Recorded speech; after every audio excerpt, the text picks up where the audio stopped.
یہ ہوا ہے مشترکہ مفادات کی کونسل کا وہ آگے ہے. اچھا جی، شہباز شریف صاحب نے بڑا اچھا ایک بیان دیا ہے. آپ دیکھیں ہم ہر کیس ہم کیس ٹو کیس چلتے ہیں. اگر تعریف والی بات ہو تو تعریف کرتے ہیں، نہ ہو تو نہیں کرتے. کئی دفعہ لوگ ناراض بھی ہو جاتے ہیں. وہ کہتے ہیں جی تسی بالکل لٹ کپے مرید بنو. لٹ کپا مرید کیڑا ہوتا ہے بھلا؟ لٹ چھڈا مرید یا لٹ کپا جس کے بال اتنے سے نا ایک اتنے پتلے سے چٹی ایسی چھوڑ دی جاتی ہے اور وہ لٹ کپا مرید بن جاتا ہے. ٹھیک ہے، تو اسی لٹ کپے مرید نہیں ہیں، ہم صحیح تنقید کرنے والے ہیں. آپ اس چیز کو پسند کرتے ہیں کہ جب میں نون لیگ پہ تنقید کرتا ہوں آپ پسند کرتے ہیں یا مجھ سے ناراض ہوتے ہیں؟ سچ سچ بتاؤ. قانونی ٹی وی کی تعریف کرتے ہیں آپ یا کہتے ہیں کہ نہیں یہ بندہ غلط ہی ہے، یہ ہے وہ ہے؟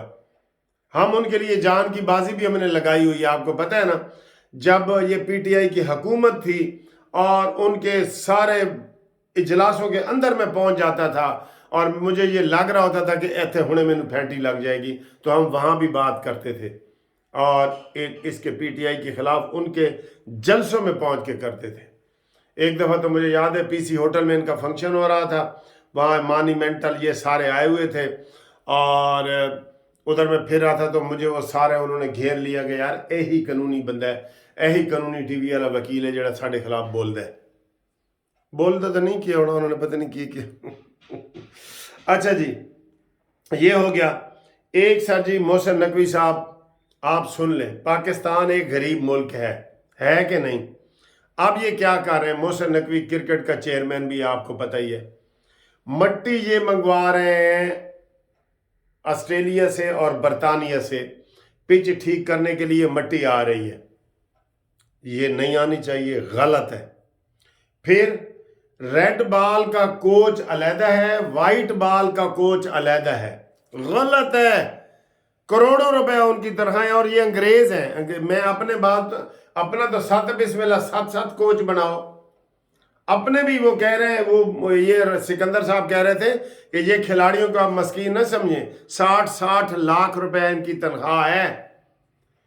میں نے ایک بتایا تھا، اصول بتایا تھا، پاکستان میں ایک اصول اپنا لو، 22 گریڈ سے اوپر کسی کی بھی تنخواہ نہ ہو یار، کسی کی بھی نہ ہو. میں آپ کو یقین سے کہہ رہا ہوں، میں نے کل آپ کو ایک بنیاد دکھائی نا، قمیض، میں نے قمیض استری کرائی، انہوں نے کہا جی اس کے اوپر 22 روپے ٹیکس، 150 روپے کی قمیض استری ہوئی، 22 روپے کا ٹیکس. ہم اتنا ٹیکس دے رہے ہیں اور آپ کروڑوں روپے میں بندہ باہر سے آ کے رکھ لیتے ہیں. اس نے کہا جی کہ کوچ رکھیں گے، سارے انگریز کوچ ہوں گے، وائٹ بال کا علیحدہ کوچ ہوگا، ریڈ بال کا علیحدہ کوچ ہوگا، بالنگ کا علیحدہ کوچ ہوگا، بیٹسمین کا علیحدہ کوچ ہوگا. کیا مصیبت ہے؟ اتنے پیسے ہیں ہمارے پاس؟ بالکل. یہ اس لیے عام لوگ گفتگو کر جا رہے تھے پابندی لا دو. اس سے بہتر تو ہاکی تھی کہ لوگ اتنے دیکھتے تھے. کرکٹ میں ہوتا کیا ہے، 100 میچ کھیلے ہیں، 98 یہ ہار جاتے ہیں اور پھر لوگ رو رہے ہوتے ہیں، ہائے ہائے. ان کی سیاست ہی نہیں ختم ہوتی. محسن نقوی صاحب، کوئی باہر سے کوچ نہیں آنا چاہیے. سن لو یہ ہماری ریکویسٹ ہے. جو اس چیز کو پسند کرتا ہے نا وہ کومنٹس میں لکھے کہ کرکٹ کے کوچ باہر سے آنے چاہیے، اور وہ بھی 4 5 کوچ آ رہے ہیں انگریز. اس کے اوپر ضرور آپ نے بات کرنی ہے، تنقید بھی کرنی ہے، کومنٹس کرنے ہیں. ٹھیک ہے جی. اس کے علاوہ کراچی اور سندھ میں کتنے حالات خراب ہیں آپ کو پتہ ہے؟ کراچی اور سندھ میں یقین کرو زندگی خطرے میں آ گئی ہے، خطرے میں آ گئی ہے زندگی. ویسے تو ادھر بھی ہو رہے ہیں لیکن کراچی اور سندھ میں تو حد ہو گئی ہے کہ وہ ابھی ایک بتا رہے تھے کہ وہ ڈیلیوری بوائے کو انہوں نے جناب موبائل بھی چھین لیا اور گولی بھی مار دی.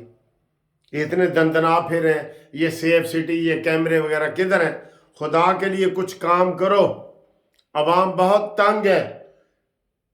ایک مہینے میں سینکڑوں بندے قتل ہو رہے ہیں کراچی میں، خاص طور پہ کراچی کو تقسیم کرو، اس کے ضلع بناؤ، مزید چھوٹے چھوٹے یونٹ بناؤ، ہر ایس ایچ او کی ذمہ داری ہو، بتھے کی نہیں، ڈیوٹی دے ڈیوٹی. یہ عقل کے اندھے ہیں یہ پولیس والے بھی.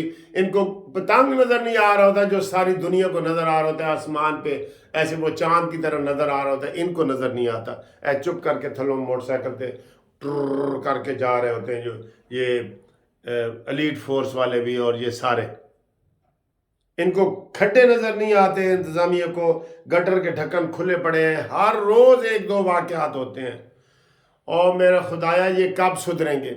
آج جس بچے کی میں ڈیلیوری بوائے کی بات کر رہا ہوں نا، آپ یقین کریں میری آنکھوں میں آنسو آ گئے۔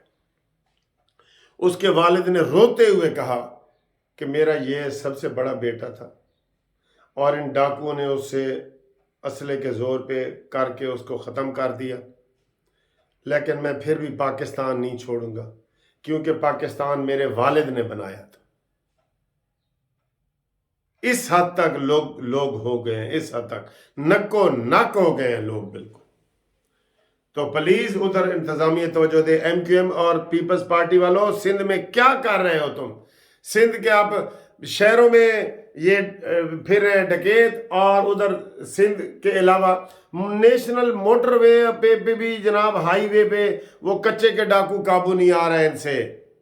اور بھائی نہیں چل رہا نا تو یہ ملک پھر چائنا کو ٹھیکے پہ دے دو، وہی چلا لیں گے وہ 90 سال کی ٹھیکے پہ دے دو۔ غصے میں یہ میں کہہ رہا ہوں بالکل۔